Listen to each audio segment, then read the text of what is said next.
Hi, welcome back. We are on to making 4 blocks. I've got 3 done of our cutest little sawtooth star. I mean, could these be cuter? These are sprinkled all through the Barn Star sampler. And what I love about this block is you've got a little bit of choice in terms of what fabric you use, because we are starting to use our scraps now. We've sent you a little bit of extra of the first 2 fabrics. Oops, sorry, over here. Sorry, these last 2 fabrics here. The background, fabric 26 and fabric 17. So look in your stash for those.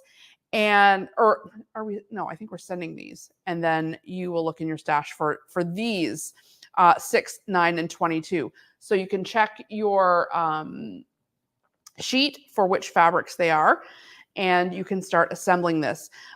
You can choose whatever background you want, totally scrappy. So if you want more of the teal background, no problem. If you want more of the white background, also no problem.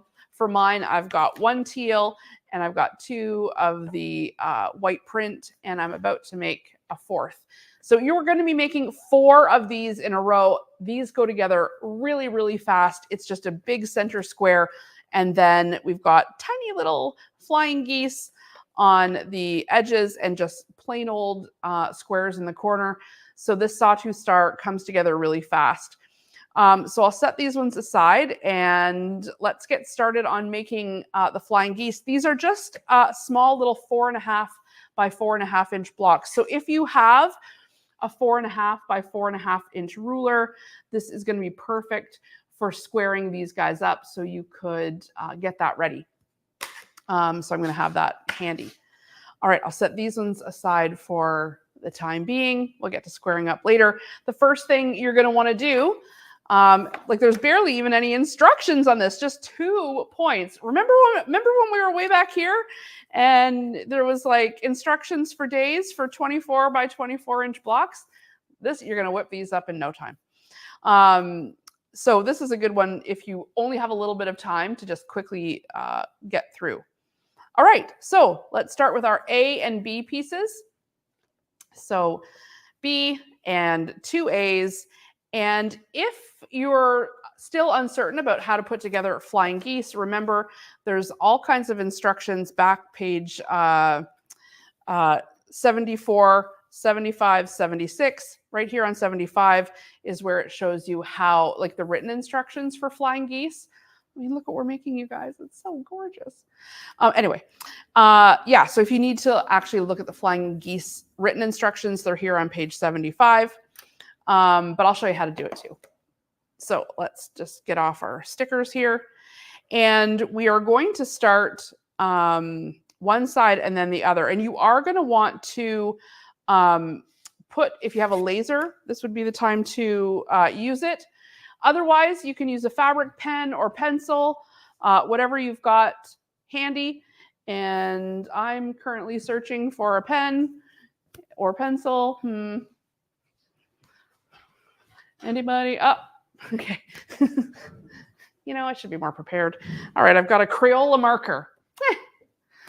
It's okay. It's going to be on the back. All right, so we're going to draw a diagonal line. If you've got the laser, even better. You don't have to subject your fabric to this. But I'm just going to do it for this sake. Good Lord. Oh, well, that's fine. No one's going to see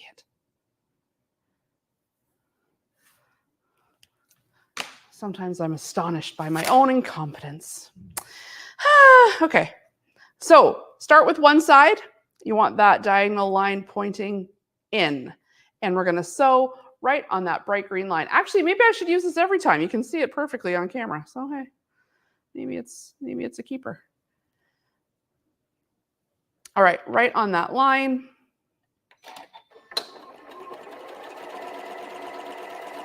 And remember, I'm only doing 1 here, but you've got 4 of these to make. Yes, 4 of these to make. So you can go ahead and line up all of your go ahead and do all of the lines on all of the A pieces before you do this step. That way you've got all the lines on all of them, and then you can lay out the right side of all of your B pieces with right sides together with your A piece, and you can chain piece them all in a row. Just for time's sake, I'm just showing you how to do the flying geese and assemble it, but I'm not making all 4 of mine at once. Okay, that's sewn on there. I like to give it a little test to make sure this triangle really is making the rest of that rectangle, like it looks right, it's not too wonky, before I trim this off. So I will trim just a 1/4 inch away, so that 1/4 inch line is laying on top of my stitches. So I can trim a 1/4 inch away. Those ones are too small. I'm not keeping those like I have been with the rest of the leftovers. They're just itty bitty, so I'm not keeping those. All right, so this needs to get pressed towards the blue or whichever color you're using.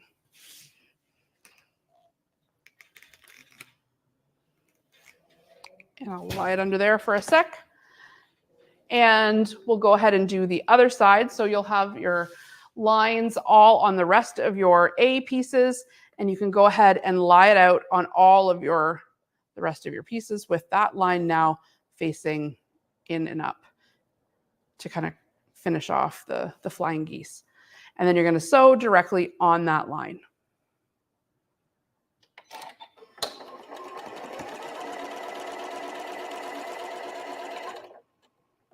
And again, you'll chain piece do all of yours in a row. And just give a little check to make sure it's not wonky before you cut it off. It's not perfect, but I'm going to live with it. Again, laying the 1/4 inch line on my stitches and cutting off a 1/4 inch away from the stitches. And we'll press. Look at how cute! The tiniest little flying geese ever. These are little flying goslings.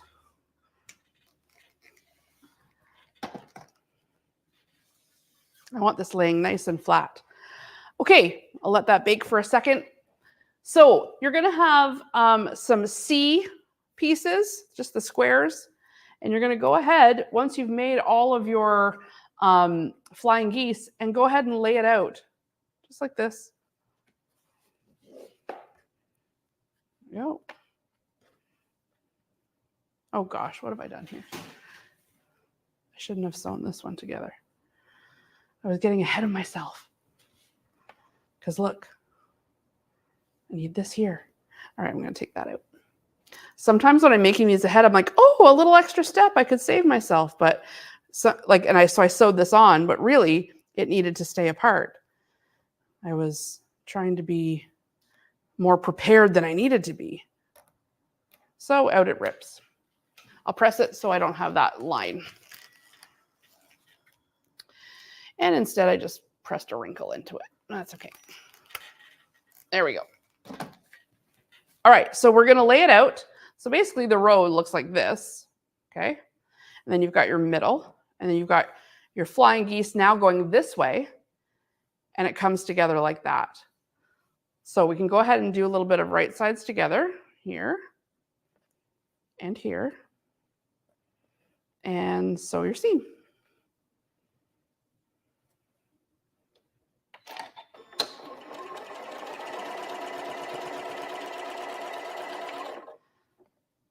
And you'll do all of yours if you're doing them all together. Just make sure you lay out your rows.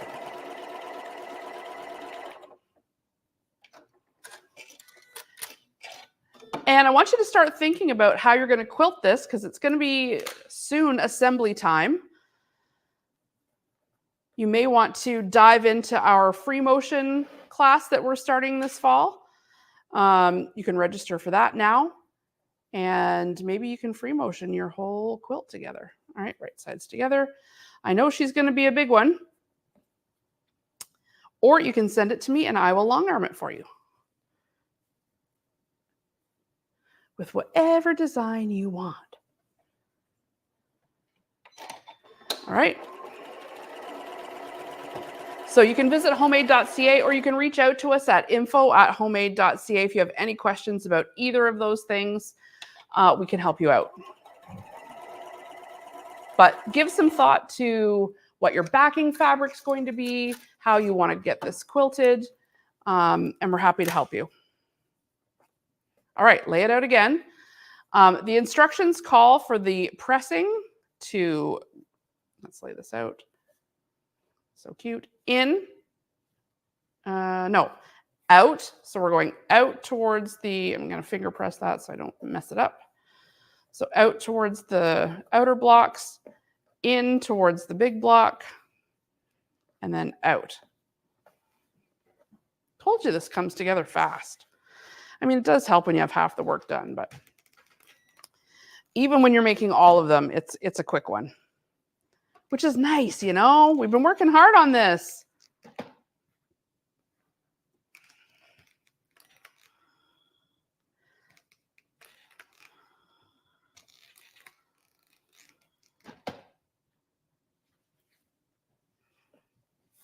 So just a reminder that next month, you probably don't receive a package in the mail because we amortized the cost and the shipping over a certain number of months. And given that we're going to be starting to pull from scraps, next month is the one we don't need to send you anything, but you still get billed. It's not that you get nothing, it's that you already have it. But we spread out the payments so that it's a little bit of a lighter load. So don't expect a package in the mail. We'll be pulling from our scraps entirely next time because we've sent you so much extra fabric. All right. Don't run over your pins.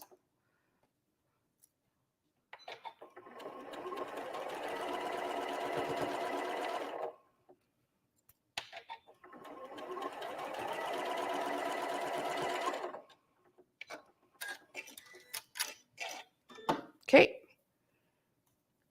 And now I'm going to press that up towards the row. Finger press it. Oh, it's so cute. One last seam. There we go. Nesting. Nesting these together. So I'm not too worried about how it's looking at the ends. I just want these points to line up. At this point, we're well acquainted with nesting our seams.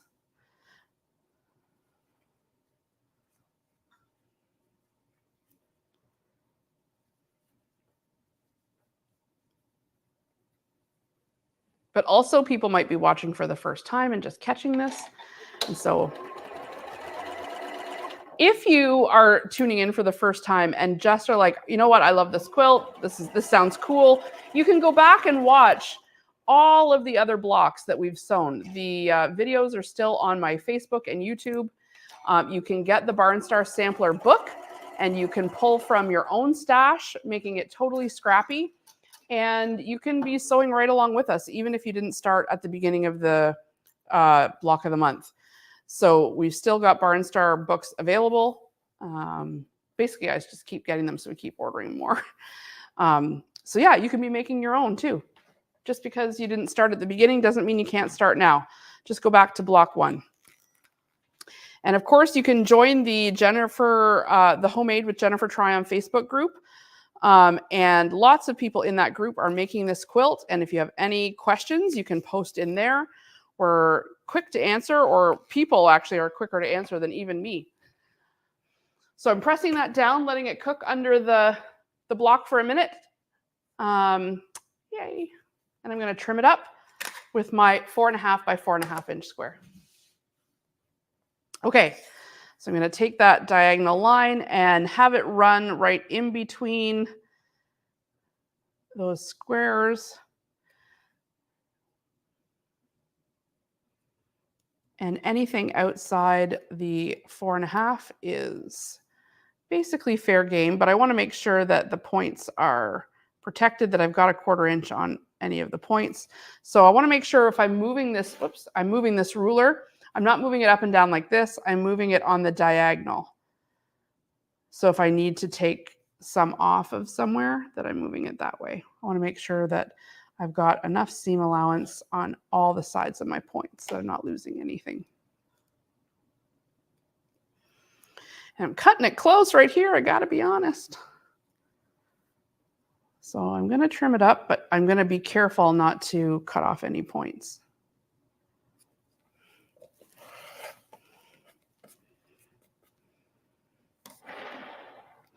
The other side, same thing.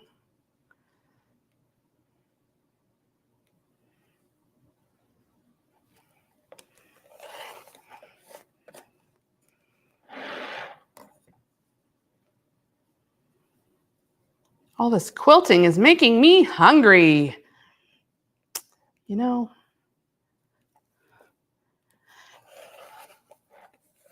who said quilting was an exercise?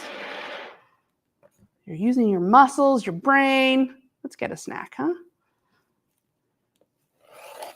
There we go. Aw, these couldn't be cuter. Look at how great they are. And they will be sprinkled into this quilt. Can you see them in here? We got a couple. And yeah, we're getting into some, you know, just 4-inch blocks coming up. And look at this, we're going to be almost time to assemble. Yahoo!